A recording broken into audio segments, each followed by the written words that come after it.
No, I have to just put it inside this.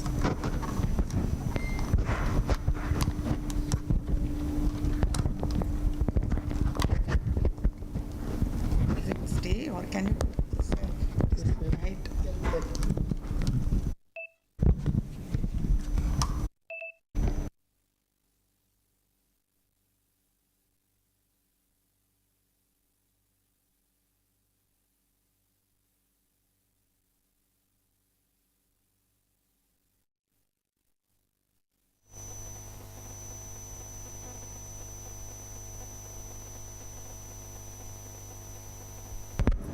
Yeah, it's okay, I think, yeah.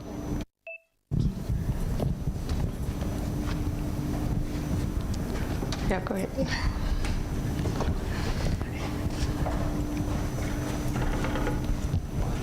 Now, please.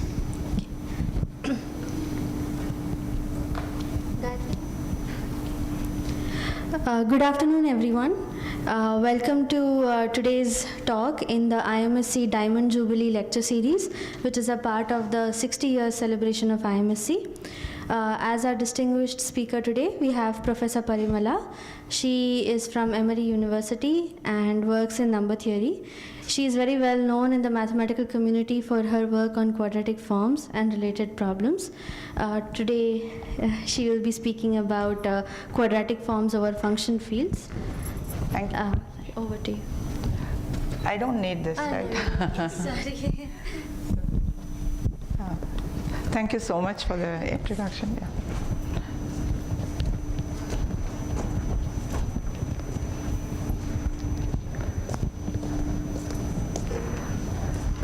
So, thank you very much for this invitation to give a talk in this very special occasion of the 60th year anniversary celebrations of the Institute of Mathematical Sciences. I feel really honored to give this talk. And yeah, there are YouTube constraints, auditorium constraints, and so on we are discussing, but I hope it goes well. So let me begin as she introduced me. I like quadratic forms very much. So let me just define what the objects I'm dealing with and the problems we are interested in, what is known and where we are going with respect to these problems. So, quadratic forms. So please feel free to ask questions if some notation or something is not clear or whatever. So, quadratic form over a field K. So K is a field, and today we'll assume that the characteristic of the field is not equal to 2. Mostly we'll be discussing characteristic 0 fields in today's discussion. Okay, so what is a quadratic form? It is simply a homogeneous polynomial of degree 2 in certain number of variables. And from linear algebra, we learned that any such form you can diagonalize because the characteristic is different from 2. So I'll assume without loss of generality, quadratic form looks like a1 x1 squared. I have diagonalized it with respect to some basis of the underlying vector space, an xn squared. Let me assume that all the ai's are in K star. This is the assumption that this is so-called non-degenerate quadratic form. Okay, so these are the objects I'm interested in. This is called quadratic form in n variables. Okay, and we say, I mean, just for short, isotropic. This is the whole theme of today's lecture. So you take a quadratic form, you can look at it as a function on Kn, right? On the affine space Kn, if you substitute n for x1, x2, xn values of k, you get a value in k. So it is a form on Kn. It's quadratic, okay? And so call this Q. Q is isotropic if it represents 0 non-trivially. Q represents 0 non-trivially. Okay, what does it mean non-trivially? Obvious obvious notion. If you put all the xi's 0, obviously this form has value 0. That we don't consider as a proper 0. So a non-trivial 0 is there is a substitution lambda 1, lambda 2 up to lambda n with values in k, not all 0, such that q of lambda 1, lambda 2, lambda n is 0. Then you say that the form is isotropic. This is a shortening of saying that the form represents 0 non-trivially. Okay, so and then we have, so you can define an invariant called the Uinvariant of the field. Okay, so just for short, instead of each time repeating the whole thing, I'll shortly define Uinvariant to be the maximum of this n variables is called the dimension of q, which is in this case n. It's a maximum of dimension of quadratic forms such that q is anisotropic over k. You take anisotropic forms, take their dimensions, and take the maximum of these dimensions. That you can call the U-invariant. Of course, it could be infinite also, right? So if you take the field of real numbers, you can take x1 squared plus x2 squared plus xn squared for any n. It is a sum of squares. It's not going to represent 0 non-trivially. Okay, so but we are going to look at certain fields for which this U-invariant is finite. For instance, one example would be very good. So if you take k is c, okay, any a1 x1 squared plus a2 x2 squared, two variables is going to be isotropic because every non-zero element is a square, right? So what is the U-invariant of C? Because every two-dimensional form has a 0. On the other hand, if you take a one-dimensional form, it is not going to represent 0 non-trivially. So U-invariant of C is 1. This is the basic example, okay? And we said U-invariant of reals and so on is infinite. So some other example where the U-invariant is finite you have seen in your number theory class. What about finite fields? Assume that characteristic is not, it doesn't matter. What is the what do you know about quadratic forms over finite fields? Is characteristic different from 2? You can just write it as a1 x1 squared, a2 x2 squared, a3 x3 squared, and so on. And what do we know? Every dimension 3 form has a non-trivial 0. Okay, this is over a finite. This is a very elementary exercise, which is more or less combinatorial, counting squares, non-squares, etc. over a finite field. Little more. Okay, so if you take a finite field, U-invariant of a finite field is 2. And a little further if you go, if you know p-adic fields, p-adic integers, this is like QP, which is completion of Q with respect to a valuation given by the prime P. Okay, QP if you take, it has a p-adic integer ZP sitting inside, which is Henselian or complete, and ZP mod, it's a discrete valuation ring, and mod P, it is a finite field. Okay, if you use the Henselian property, it needs a bit of exercise to prove that the U-invariant of QP is 4. See, every 5-dimensional quadratic form over a p-adic field has a non-trivial 0. Not only QP, you can replace by any finite extension of QP, which is called a p-adic field. K over QP finite. Okay, so these are examples of fields with finite U-invariant. And then some of you might have seen Hasse-Minkowski's theorem. Okay, if you want to go from the local situation to the case of number fields, so you have this famous theorem of Hasse-Minkowski, which is Minkowski for rationals and in general Hasse and Minkowski, which says if you take a number field, so it has a set of valuations. If you take Q, for instance, you have various valuations given by the p-adic valuations for each prime, as well as you have Archimedean valuation. You have the real completion, right? If you take a number field, you could also have completion as C or R or one of the p-adic fields, finite extensions. So these are the set of obvious completions of the number field at various valuations, both finite valuations as well as Archimedean valuations. And then if you take a quadratic form over a number field, the famous Hasse-Minkowski says that if the form represents 0 non-trivially over all completions, okay, then it represents 0 non-trivially over the base field. Okay, this is a very powerful theorem. Okay, so if you want to test isotropy of a quadratic form over a number field, you just have to go to various completions. Over reals, we know how to check.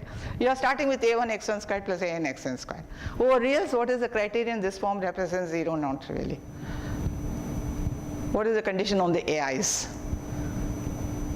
So when does it have a 0? This form a1 x1 squared plus a2 x2 squared plus an xn squared, where all the AIs are stated as real numbers. When does it represent? When does it not represent 0 non-trivially? All are positive, all are negative, then it's not going to represent 0 non-trivially. Only case in which it can represent 0 non-trivially is that it has a change of sign, right? So it's very easy to conclude when form over reals represents 0 non-trivially. And in the same way, even over the p-adic numbers, using this kind of Henselian property, it's not too difficult to check when a quadratic form represents 0 non-trivially or not. It is not that difficult exercise. So the local conditions are easy to verify, and therefore the theorem of Haase-Minkowski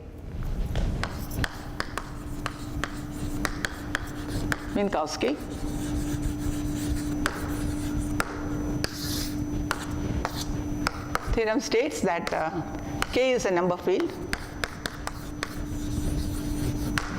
and Q is a quadratic form over K.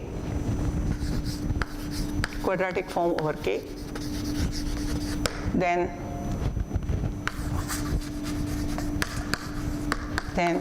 Q represents 0 non-trivially,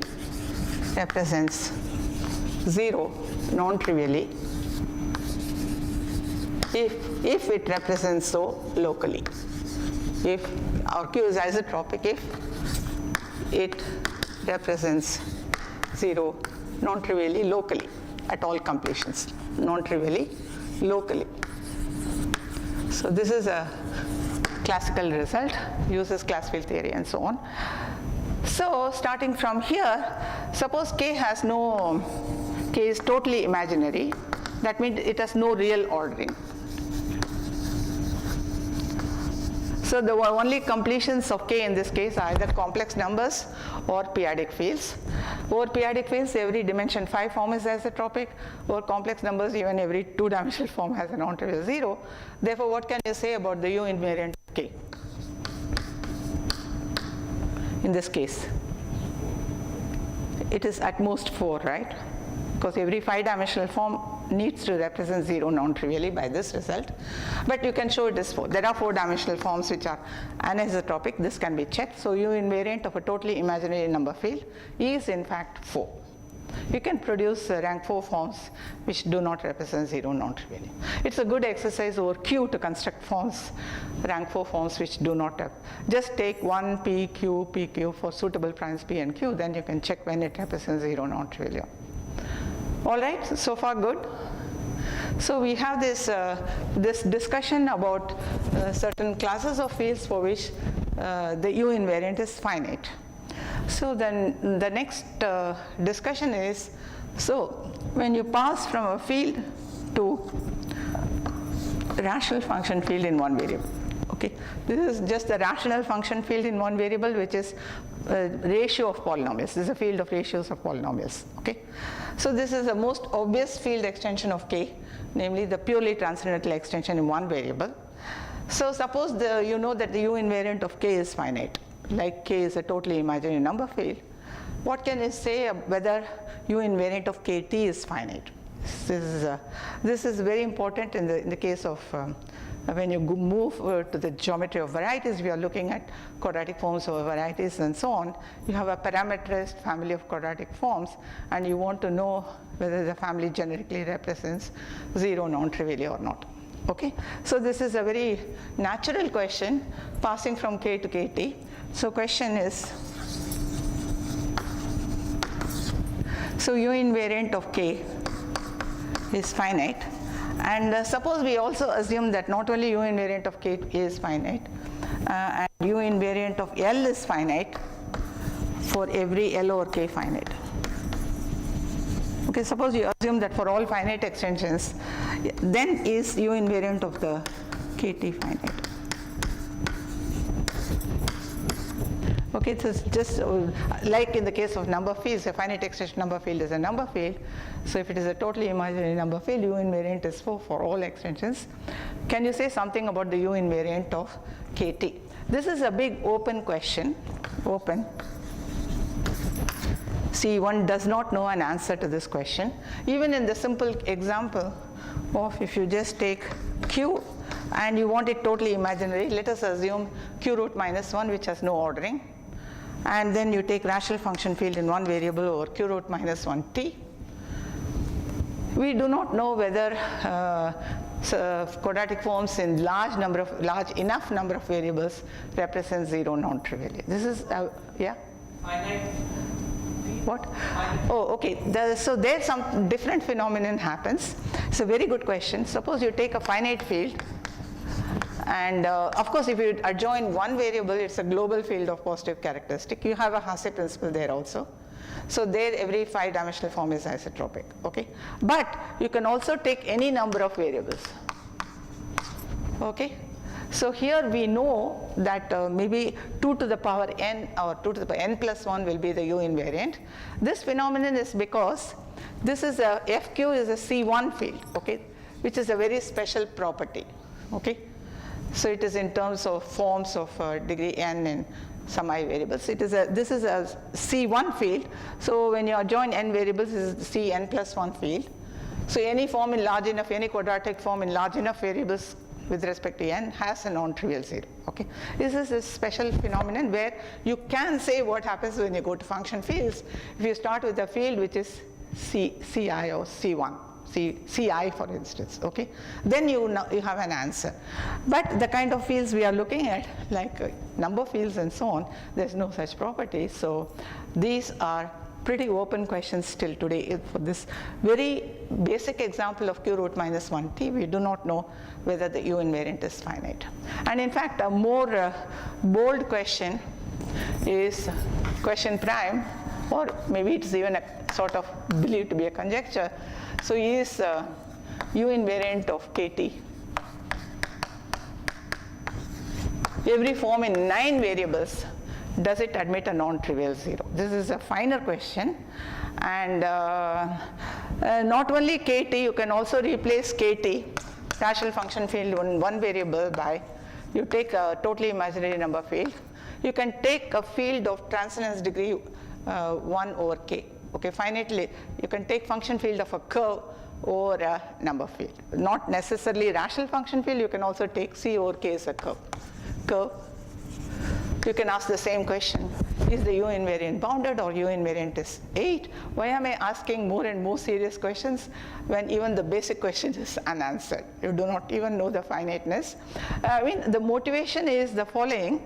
So if you replace a number field by a periodic field, something like QP, or its finite extensions. We know that QP, every 5-dimensional quadratic form has a 0, and its U invariant is 4, right? So in this case, so when you pass from QP to QP of t, or even QP of a curve, or you can even replace or K of C, where C is a curve and K is a finite extension of QP, finite. So function field of a curve over a periodic field. Okay, this is a typical example. Here it is true that U invariant is 8. Every 9-dimensional quadratic form, instead of a number field, you go to the completion. There it is true that when you go to function field in one variable, the U invariant is 8. It is, you will believe that this is known for a long time. It's not known for a long time. It was as late as maybe 2007 or 2008, where the first proof appeared for the non-dyadic periodic field case. This was proved by Suresh and myself for p not equal to 2. And later on, there was a uniform proof for all primes due to Heath Brown.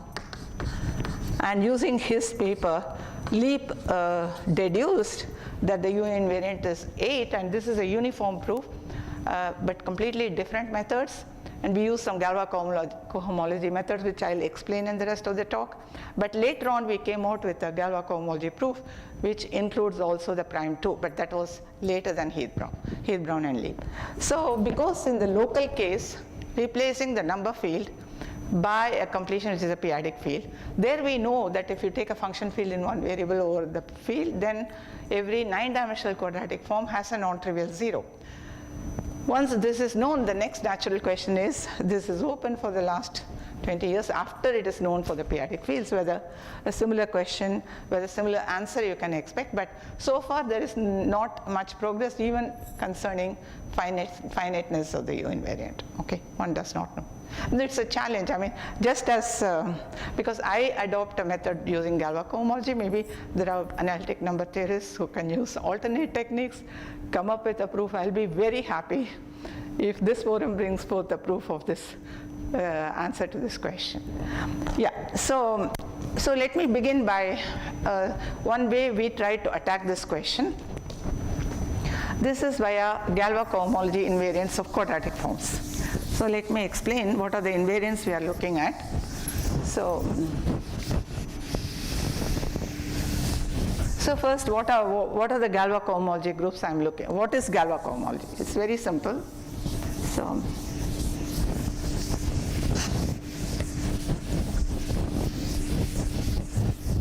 So K is suppose K is a field and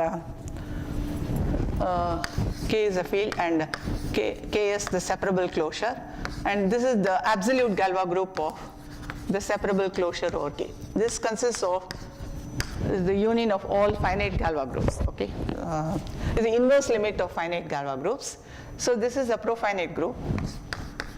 Profinite, it has a topology, profinite topology. And suppose you have M is a discrete gamma module. Discrete means M has discrete topology, gamma has profinite topology, action of gamma and M is continuous. Okay, this is a generality. I'll come to a very simple example. Then you have this Galois cohomology groups with values in M. These are defined. These are limits of, you take all the finite Galois extensions G, finite quotients of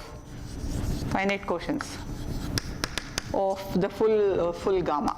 You have the full Galois group, you have the finite quotients consisting of Galois groups of finite extensions, and you take the corresponding G, and you take the invariants of the quotient, this is G is gamma mod H. So the invariants under H if you take. So this is finite group, this is a module, this is just a discrete G module, it's a usual cohomology. Cohomology of a module or a finite group. You take these cohomology groups and you take the direct limit of this. Okay, this is simply the Galois cohomology. If you want to just, so anyway, I'm going to look at only one module, namely Z mod 2Z. There can be only one action of anything on Z mod 2Z, and therefore I'm just going to look at, so this sometimes we call HIKM. Just K is the field and it's a Galois cohomology. I'm just going to look at HI of K Z mod 2Z. This is the only group I'll be interested in. You can forget all the previous definitions. So these are the cohomology groups, and I'll give you a flavor of what these look like. H naught is always Z mod 2Z. The invariance, everything, action is trivial, so Z mod 2Z. And what is H1? There is a Kummer sequence which describes H1 as simply the group of square classes in K. So I will not explain the details, but it is an easy exercise in Galois cohomology that H1 gives the square classes in K, and H2, this again is from the Kummer sequence, H2K Z mod 2Z. This gives the two torsion of the Brouwer group of K. So the Brouwer group of K is a group associated to a field, one of the invariants which is very widely used both in arithmetic and geometry to discover various facts about the fields concerned. So how do you construct the Brouwer group? We have certain classes of algebras called central simple algebras.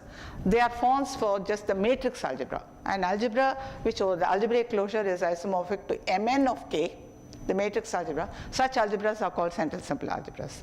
Then these algebras under tensor product forms a monoid, and then you need to invert them, so introduce something called Brouwer equivalence, where the matrix algebra itself is declared a trivial algebra. Okay? Then under this equivalence, the classes of algebras forms a group, that is the Brouwer group of a field. It is a very, very important invariant, both from arithmetic point of view as well as geometric point of view.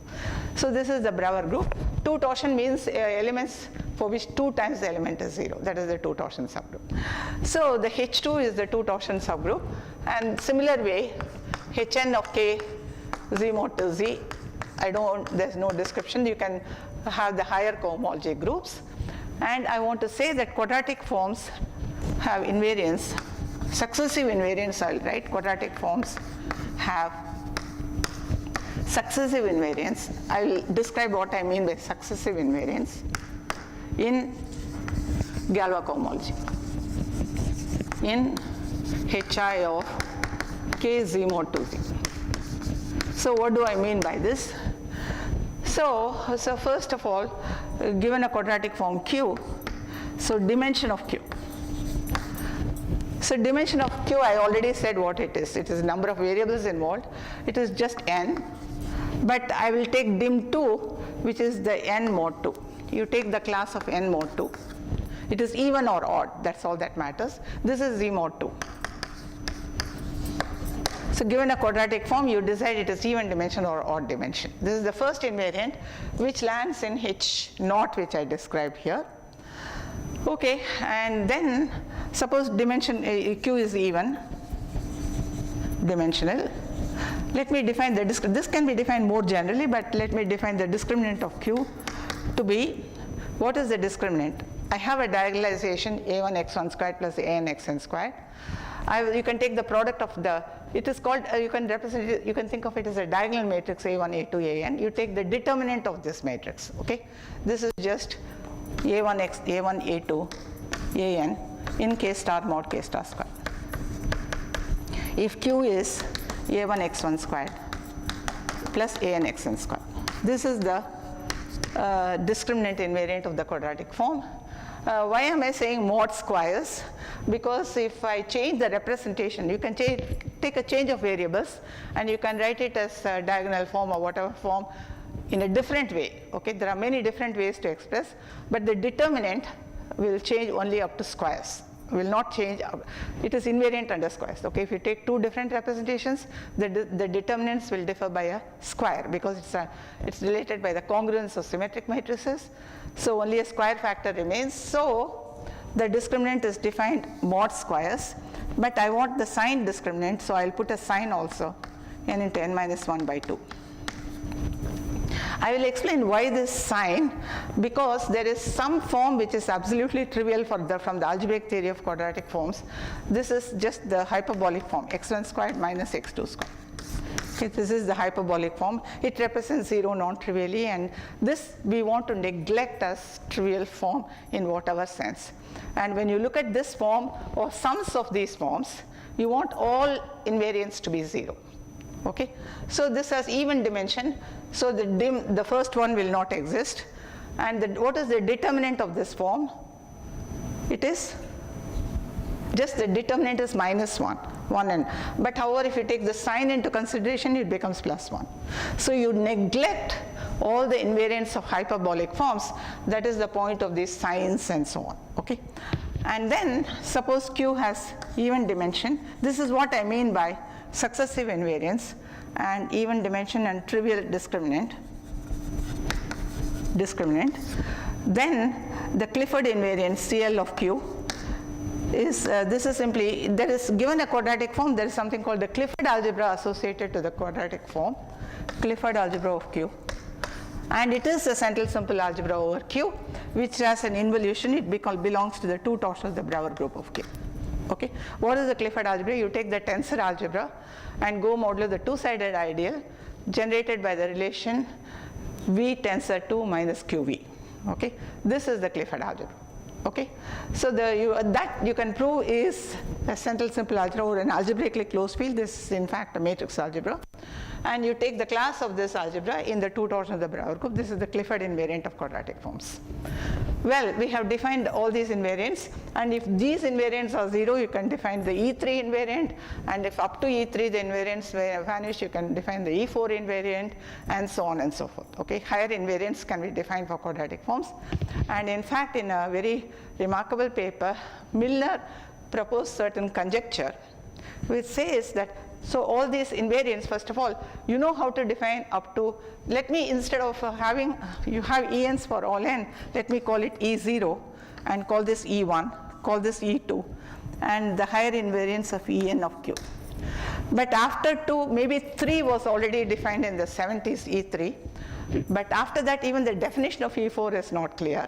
But Milner gave a recipe, this should be the definition of higher invariance, which has to be proved, and he said the whole set of invariants completely determine the isomorphism class of a quadratic form up to adding hyperbolic planes. Is it clear? Up to hyperbolic planes, you can determine the quadratic form if all the Galois cohomology invariants are the same. This is Milner conjecture. First of all, he defined the invariants as what it should be. He didn't define, but he said these should form invariants. He didn't prove. And he said these should completely characterize quadratic forms. This is the so-called famous Milner conjectures.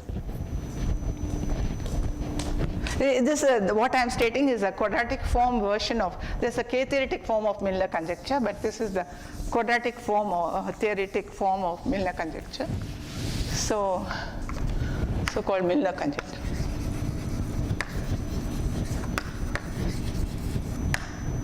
So what I stated is the quadratic form theoretic, and now it is a theorem. First, the K-theoretic form is solved by Vygotsky, and then the quadratic form version is not immediate from the K-theoretic form, but this proof was given by Vygotsky. I will call it OVV. It is unfair to give just letters. This is Orlov, Wyshik, and Vygotsky. The three of them fixed a proof for the quadratic form case, and the theorem is simply that the invariants form a complete set of invariants for quadratic forms. So you have a classification of quadratic forms by invariants. Question, you have a question about quadratic forms and invariant for fields associated to quadratic forms. You know all about quadratic forms in terms of Galois cohomology. Can you give a description of the U invariant in terms of Galois cohomology? Okay, or at least describe. Okay, this is a very valid question. But the invariants are in Galois cohomology groups, so you need some facts about Galois cohomology groups to derive facts about quadratic forms, right? So you should understand the invariant groups in order to understand quadratic forms, right? Isn't it clear? I mean, you have invariants in a group. If you understand the group, you can say something about forms. Okay, so for that, towards this is the strategy. So what do we have to know about this Galois cohomology groups? Let me just quickly say some basic things. See, in fact, one of the consequences of Milner conjecture is that, so if you take Hn Z mod 2Z, this Galois cohomology, I didn't say much about this. This is a limit of certain things, but there are some fundamental elements in this. These are called symbols. So when you take H1, you take any square class in K star mod K star squared. This group K star squared, this is just H1 Kz mod 2Z. This is H1. And you can take a cup product of these H1s n times, you should get an element in Hn. Because Z mod 2 tensor n, because the action is trivial, it is Z mod n. So you can take cup product A to An. Cup product of one symbols here. This is an element in Hn Z mod 2. And this is called a symbol. Such elements are called just symbols in Galois cohomology, okay? Those which are cup products of one symbols. And in fact, Vygotsky's result, Vygotsky, see every element psi in Hn is a sum of symbols. Hn K Z mod. This is from the fact that the quadratic forms mapping onto these things will give that. I didn't state precisely Milner conjecture. In fact, it's one of the consequences is a sum of symbols. Sum of symbols. So this is a fact. And how many symbols is the question, okay? So this is a very nice fact that if you take H2K Z mod 2, it is the two torsion of the Brouwer group. If you take a number field, okay, the two torsions of the Brouwer group is simply quaternion algebras, right? There is no bigger algebras than quaternion algebras. Quaternion algebra, which is given by I squared equal to A, J squared equal to B, Ij equal to minus Ji, in fact corresponds in the Brouwer group, this quaternion algebra. So this basic structure, see I squared equal to, this is a generalization of the Hamilton quaternions, J squared equal to B, Ij equal to minus Ji. If you take this four-dimensional algebra, this corresponds, this is a central simple algebra of dimension 4, this corresponds to the symbol A cup B.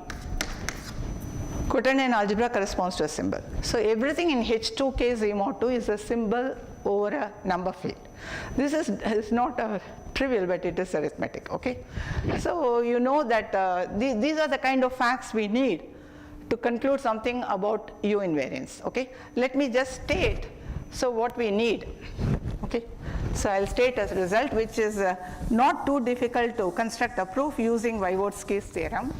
Namely, I will state this is the passage between, the connection between U invariant and Galois cohomology.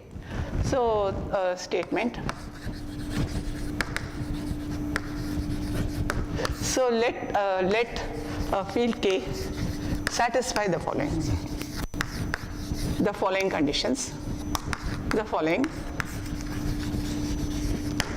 First, so the Galois cohomology groups with coefficients in Z mod 2Z, these vanish for all n sufficiently large. Suppose all these Galois cohomology groups are all 0 beyond a certain level, okay?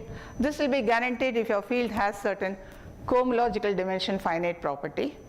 I will come to this condition.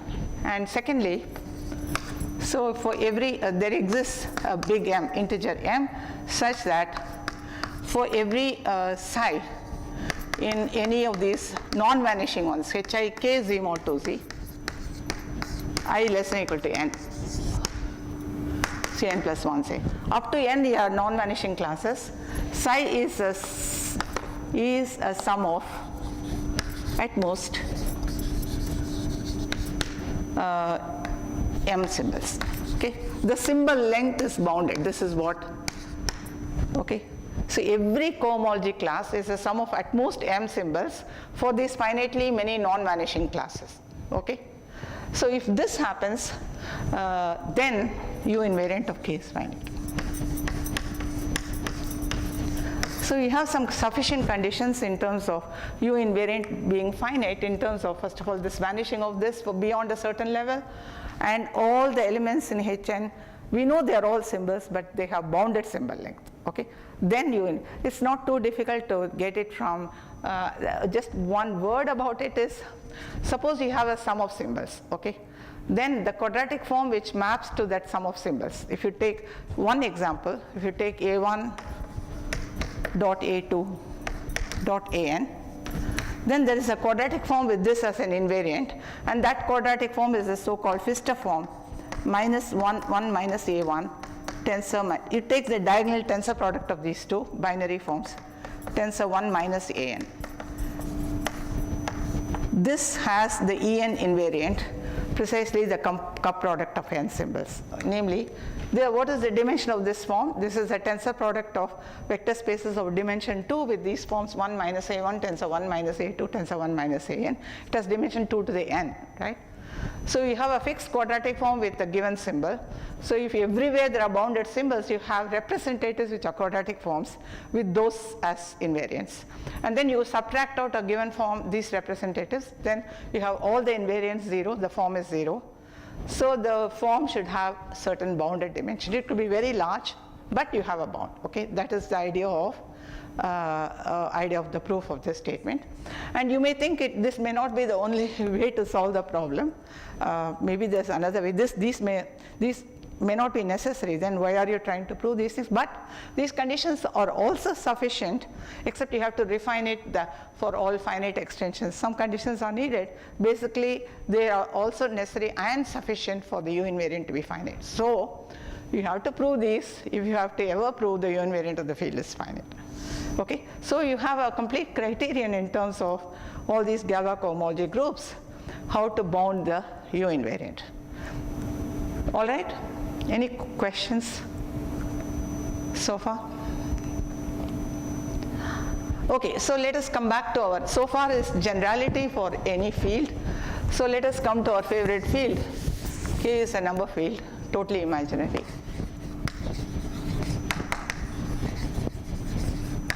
Imaginary number field.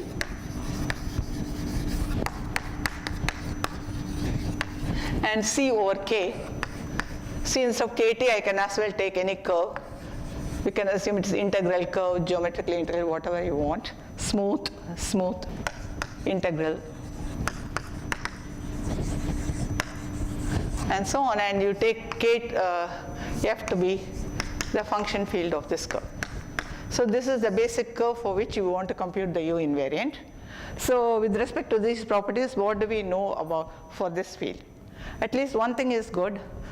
First, these fields, if you take a totally imaginary number field, okay, it has cohomological dimension 2. This, if you read the Say's book on Galois cohomology, you will find that cohomological dimension of a totally imaginary number field is 2. And the cohomological dimension behaves well with respect to function fields. So the cohomological dimension of function field of a curve or a totally imaginary number field is 3. Okay, if the cohomological dimension is 3, precisely H4 onwards, all the cohomology groups vanish. Okay, so Hn of F Z mod 2 is 0 for n greater than or equal to 4. So we don't have too much to bother about. So what are the groups we have to bother about to have finite symbol length? H1 is always single symbol, right? Because it's just class of an A. H2 and H3 are the only two groups for which we have to bound symbol length, right? Clear?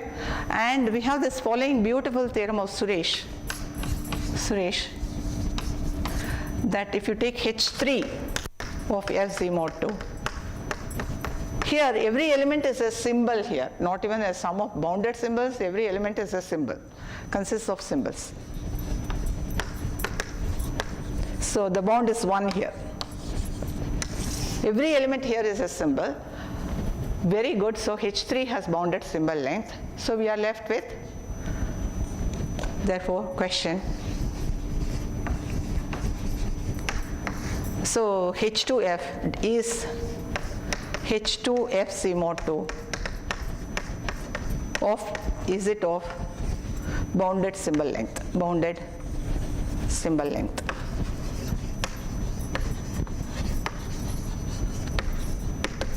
So the question reduces, what is H2? H2, as I said, is the two torsion of the Brouwer group of F. So this is a problem on the Brouwer group, okay? So that question is equivalently, I'm not saying this is an obvious equivalence. So H2 is the same as the Brouwer group of two torsion as the Brouwer group, H2F C mod 2. Z is just two torsion of the Brouwer group of F. So this condition of bounded symbol length can be stated as every alpha in two torsion of the Brouwer group. You know, we recall two torsion of the Brouwer group basically consists of, first of all, it consists of central simple algebras which are order 2 in the Brouwer group. And using this even Mercurius theorem, it is a tensor product of quaternion algebras. Every element in the two torsion is a tensor product of quaternion algebras. And this says that what is the index of an algebra? So alpha is in the Brouwer group of F. It is represented by a central simple algebra. What is the index? Or you can even represent it by a central division algebra, because by Wedderburn theory, every central simple algebra is matrix algebra or a division algebra. What is the index of alpha? you just define it to be, this D is a form for the matrix algebra, so the dimension of D is a square, okay? Because mnk, what is the dimension of mnk over k? It is n squared, right? And this is a form for the matrix algebra, so it is a square. You take this. Index is the square root of the dimension, and of course period is just the order of alpha in Brouwer group. In Brouwer group of F, okay? These are the notions of period and index. Here we have period is at most 1 or 2. So every alpha n has bounded index. That means that is there exists n such that index alpha is less than or equal to 2 to the power n. Okay, there is a fact that the prime factors of index and exponent are the same. You want to prove that every element in the two torsion of the Brouwer group, which is represented by a central division algebra, has index at most 2 to the n for a fixed n for all the elements. So essentially you're going to bound indices of central simple algebras or central division. This is a classical question, okay? So the entire Uinvariant boundedness reduces to this single question whether the two torsion of the Brouwer group has bounded index, okay? So this is where it reduces to, and maybe I have some 15 minutes, 1 hour. So I will be a little technical, but you can object, raise your hands, whatever at this point. So this bounded index problem, so we have this bounded index problem for F. F is function field of a curve. So F is the function field of a curve or a totally imaginary number field, okay? C over K is a curve. You have this integers in K, okay? C is a curve over K, smooth projective, say. You can spread it as a model over O, and you can assume that C is regular, proper over O, a proper model. Because C is projective, you have a proper model over O, over the integers. You can spread it out to a regular model, okay? And so you have this C, and then this C, and then you have this F. The generic point, you have the curve and the model. You have this situation. And you have this Brouwer group of C, the model. See, just as I defined Brouwer group of a field as central simple algebras and the classes and so on, you can define the Brouwer group of a scheme in a similar way using a good scheme in terms of Asmai algebras, or you can also describe it purely in terms of ethyl cohomology. H2 GM is the same as H2 XGM, okay? And that could be the definition of the cohomological Brouwer group of a scheme. Okay, so all these gadgets can be defined for a scheme. So Brouwer group of this you can show is contained in Brouwer group of the curve, is contained in Brouwer group of F. So this is a subgroup of the Brouwer group of F, and why I am mentioning this is that it is the following, the reduction of this problem to a particular case, so which is a theorem of, is it okay, the audio?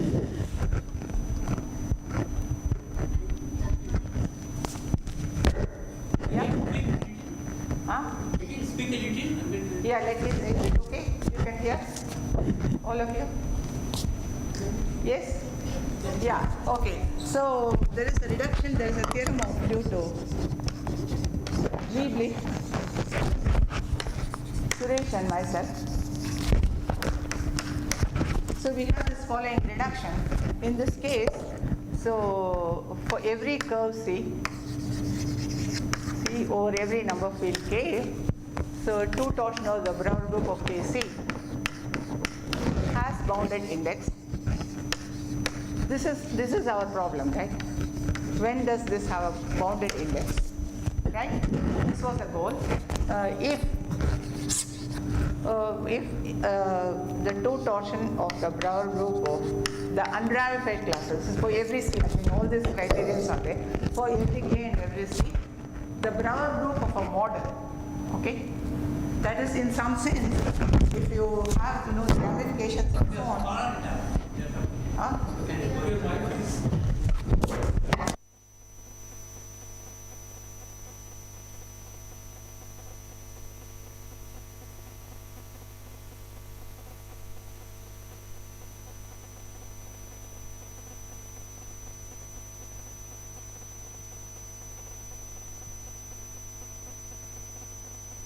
no.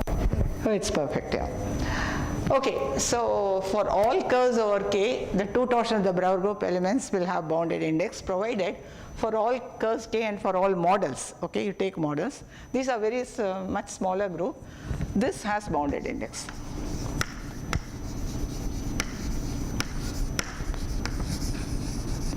Okay, if you know a bit of ramification, it says that this Brouwer group of C is precisely those elements of the Brouwer group of the function field which have no ramification on C. It comes from the Brouwer group of every discrete valuation ring supported on C. Okay, so you reduce the whole problem of Brouwer group of the function field to something very nice, Brouwer group of a model. Okay, so this is this quite non-trivial reduction using some kind of twisted sheaves and so on. A lot of machinery goes into this. All this is all developed by Lieblich, this question of bounding indices of unramified classes in terms of certain twisted moduli spaces. So we reduce the problem to the unramified Brouwer group. So here, we just need to, you have to take a curve over a number field and a model, regular smooth proper model over O, and we are interested in whether the two torsions of the Brouwer group of the model has bounded index. All right? So here we have a conjecture. V means I and J. I think we pose it in the paper. So from now on we have certain things to, so this is joint with Jaya Iyer.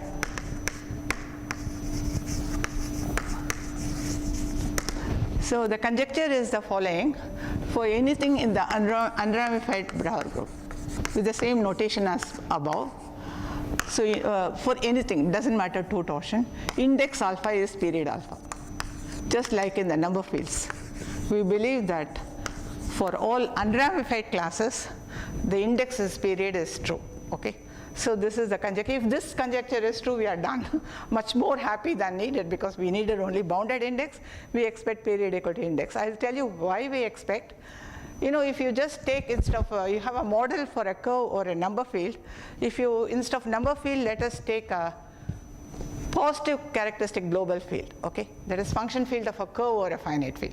In that case, the question exactly reduces to, suppose x over k, x over fq is a smooth projective surface. The parallel for the positive characteristic is projective surface, then so this is a theorem of Lieblich, and this is the motivation for this conjecture. So if you take a smooth projective surface over a finite field, then for every alpha in the Brouwer group of the mod of this smooth projective surface, period equal to index. Of course, you have here some mild assumption that index alpha is co-prime to the characteristic. For all Brouwer classes which are co-prime to the characteristic, period and index coincide. This is exact analogous conjecture for positive characteristic global field, where it is proved. Okay, so we expect probably this is true, and we are nowhere near ending at the end of the proof of this conjecture. But so forget all the rest of the story about Uinvariance. This question of the unramified Brouwer group period equal to index by itself is an interesting question. So let us look at specific classes of curves.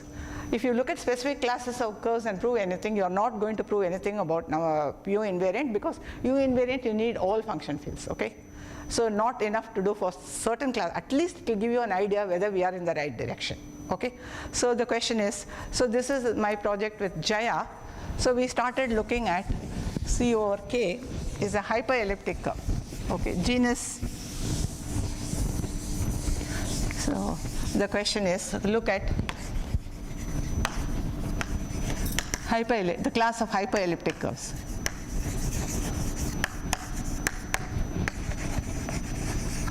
Okay, so in this case, I mean, suppose we also assume that the curve has a rational point.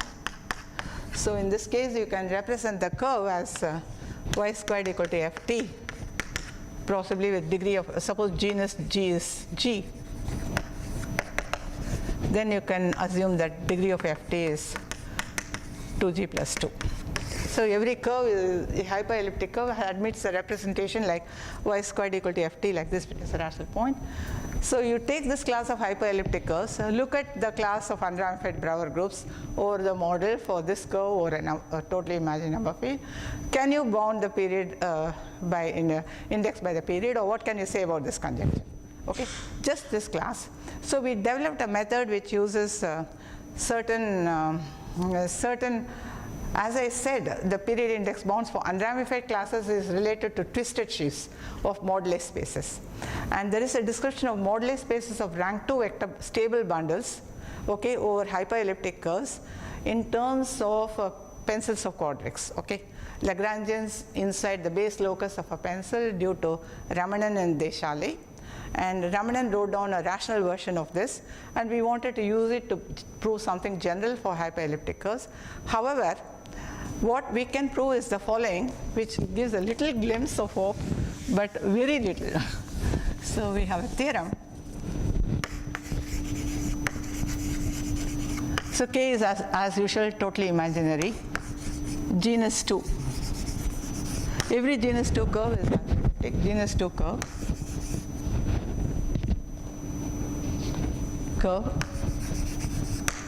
then, and C over K model, any irregular proper model, then period equal to, the conjecture is true, period equal to index for alpha in 2 torsion of the Brouwer group of C. Okay, so we prove that the conjecture is true for genus 2 curves. It's just probably gives a little hope what could happen. We have a strategy for higher genus, but we don't know how to execute the final proof of the main result. But at least genus 2, we have a proof that genus and the period and index coincide. Okay. Just not only for the 2 torsion, but the full Brouwer. The full Brouwer group, the conjecture is, but the interesting aspect from quadratic forms is the 2 torsion, which we are happy if there is an answer here. But here we could prove just genus 2 curves. And it will be another topic of another talk, how we go about proving this for unramified Brouwer group. Maybe next time. Thank you very much.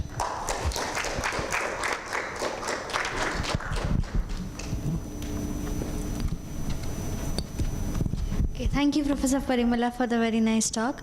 Are there any questions from the audience? Yeah. Oh, yeah.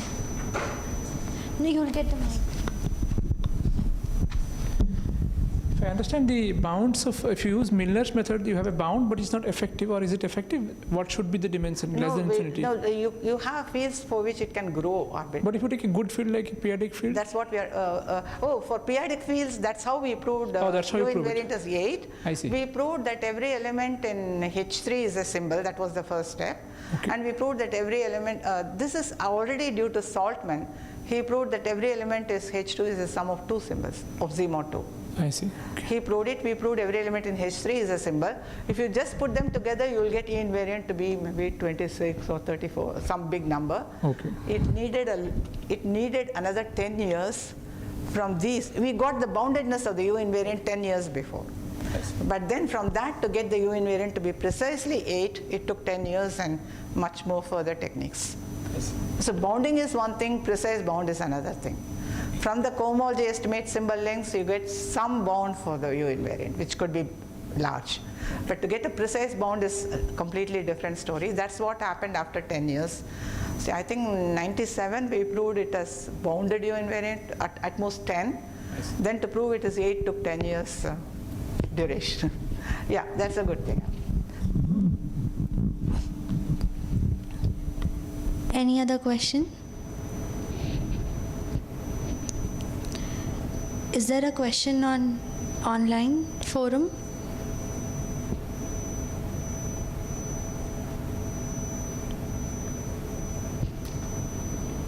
No? Okay. Okay. Okay, if there are no questions, then please let's thank Professor Parimala again.